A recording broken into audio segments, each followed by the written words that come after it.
علیہ السلام کی 150 کے قریب حدیثیں ہیں کہ میں آخری نبی ہوں، میرے بعد کوئی نبی نہیں ہے۔ 150 کے قریب حدیثوں میں حضور نے ارشاد فرمایا، جگہ جگہ محبوب پاک نے وضاحت فرمائی کہ میں آخری نبی ہوں، میرے بعد کوئی نبی ہو سکتا وضاحت۔ اور ہمارے علماء نے لکھا ہے جو دعویٰ کرے کہ میں نبی ہوں، اور جس بندے نے اس سے یہ کہا کہ چل کوئی دلیل دکھا، وہ بھی کافر ہو گیا، وہ بھی کافر۔ کیوں تو نے یہ سوال کیا؟ یہ حساس نوعیت کا مسئلہ ہے۔ میرے رسول پاک علیہ السلام کے غلاموں نے ایک پیغام دیا ہے ہمیں، اس پیغام کو یاد رکھنا۔ حضرت سعد بن ربیع رضی اللہ تعالیٰ عنہ کو احد کے میدان میں اتنے زخم لگے کہ اٹھا نہیں جاتا تھا۔ نبی پاک صلی اللہ علیہ وسلم نے فرمایا جاؤ کوئی میرے سعد بن ربیع کا پتہ کرو وہ کہاں ہے۔ صحابہ آئے تو فرماتے ہیں جب ہم ان کے پاس پہنچے تو ان کی روح پرواز کر رہی تھی، آخری لفظ انہوں نے ادا کیے، کہنے لگے ادھر آؤ صحابہ، ادھر آؤ، میری وصیت سن لو۔ ہم قریب گئے، ہم نے کہا شاید بچوں کے بارے میں، اولاد کے بارے میں، گھر کے بارے میں کوئی وصیت کریں گے۔ تو حضرت سعد بن ربیع نے وصیت فرمائی، کہنے لگے جا کے نبی پاک کے غلاموں کو میرا پیغام دے دینا، جا کے امت مسلمہ کو میرا پیغام دے دینا کہ مسلمانوں اگر تم میں سے ایک بھی زندہ ہوا اور نبی پاک کی ناموس پر کوئی حرف آیا تو پھر اللہ کی بارگاہ میں تمہارا کوئی عذر قبول نہیں کیا جائے گا۔ یہ میرا، یہ میدان احد میں سر سے لے کر پاؤں تک زخم لگے ہوئے ایک صحابی کا پیغام ہے، امت مسلمہ کے نام۔ حضرت سعد بن ربیع رضی اللہ تعالیٰ عنہ فرمانے لگے میں مرتے وقت مسلمانوں کو پیغام دے کے جا رہا ہوں کہ اگر حضور کی عزت پر، ناموس پر، نبی پاک صلی اللہ علیہ وسلم کی ذات پر ذرا سا بھی حرف آیا اور مسلمان زندہ ہوئے، اور پھر اگر وہ سمجھیں کہ ہمیں اللہ کی بارگاہ سے معافی مل جائے گی، تو یاد رکھنا رب ہر بات معاف کرے گا، اس بات میں تمہیں اللہ معافی، اس میں تمہیں یہ پیغام دیا سعد بن ربیع نے، اور امت کو سمجھایا کہ ہر بات میں کمپرومائز کر لینا، رسول اللہ کی ذات کے بارے میں کمپرومائز نہ کرو۔ جب سے مرزائیوں کو ان سپر کافروں کو اقلیت قرار دیا گیا ہے، اس کے بعد کسی مرزائی کی عبادت گاہ جلائی ہے مسلمانوں نے؟ بولے کبھی کسی مرزائی کے ساتھ مسلمانوں نے کوئی ظلم کیا ہے بعد میں؟ ٹھیک ہے اپنی عبادت کر رہے ہیں جس طرح بھی کر رہے ہیں، باقی اقلیتیں بھی رہ ہیں۔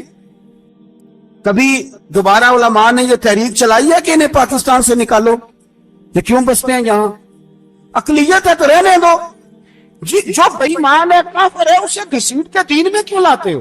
جب وہ آنا نہیں چاہ رہا، انہوں نے اس کانے بے ایمان کو نبی مانا ہوا ہے، وہ اس کو پیغمبر مانتے ہیں، کبھی ذلی نبی مانتے ہیں، کبھی بروزی نبی مانتے ہیں، پوری دنیا میں نیٹ ورک بنایا ہوا ہے، ہر جگہ ڈنورا پیٹتے پھرتے ہیں۔ وہ کہتے ہیں خاتم النبیین کا معنی یہ ہے کہ نبی پاک تو مورے لگانے آئے ہیں، بڑے نبی آ سکتے ہیں۔ ان کا عقیدہ یہ ہے کہ مرزا مستقل نبی نہیں تھا، وہ حضور کا سایہ بن کے آیا تھا۔ وہ معاذ اللہ جس نبی کا اللہ پاک نے ظاہری حیات میں سایہ نہیں بنایا، یہ کانا سایہ بنے گا نبی پاک کا؟ ایمان کو وہ اپنا پیشوا مانتے ہیں۔ چلو چھوڑو، جو کافر کو اپنا پیشوا مانے وہ بندہ صحیح ہوتا ہے؟ چلو نبی نہ بھی مانے، پیشوا مانے، وہ صحیح ہوتا ہے؟ اتنے پکے بے ایمانوں اور کافروں کو تم لوگوں نے گنجائش دینے کے لیے صرف مغربی یہ جو بنانا چاہتے ہیں نا، یہ اپنے اوپر سے لیبل اتارنا چاہتے ہیں کہ نہیں جی نہیں، ہم تو سب کو لے کے، وہ تو کئی دفعہ کہہ چکے ہیں جی سارے اسی کو پکارتے ہیں۔ نہ، سارے اسی کو نہیں پکارتے، اس کو اگر صحیح پکارتے ہیں تو مسلمان پکارتے ہیں، باقی اس کو صحیح پکارتے ہیں کہ جھوٹ بولتے ہیں، ملاوٹ کرتے ہیں، شرک کرتے ہیں، کفر کرتے ہیں، اور اللہ کی بارگاہ میں کفر و شرک کی کوئی معافی۔ یہ دنیا کو بتانا چاہتے ہیں نہیں جی نہیں، ہم بڑے نرم ہیں، ہم بڑے ایسے ہیں، ہم کوئی نرم نہیں، کوئی نرم نہیں، ہم نرم ہیں رحماء بینہم۔ لیکن اگر عقیدوں کو چھیڑو گے، رسول اللہ کی عزت اور ناموس اور ختم نبوت کو چھیڑو گے، تو اقبال کہتے ہیں ہم بڑے نرم ہیں، اتنے نرم ہیں جیسے ریشم ہوتا ہے، وہ ہلکا ہے یاراں تو برے شم کی طرح نرم، اور رزم حق و باطن ہو تو فولاد ہے مومن۔ پھر ہم نرم نہیں، پھر ہمارے اندر بڑی سختی ہے، بڑی سختی۔ حضرت ابوبکر صدیق سب سے زیادہ نرم تھے، پر ختم نبوت کا معاملہ آیا تو سب سے زیادہ سخت حضرت ابوبکر صدیق ثابت ہوئے، سب سے زیادہ۔ ہم بڑے سخت ہیں، بڑے سخت۔ چیک نہ کیا کرو مسلمانوں کے ایمان،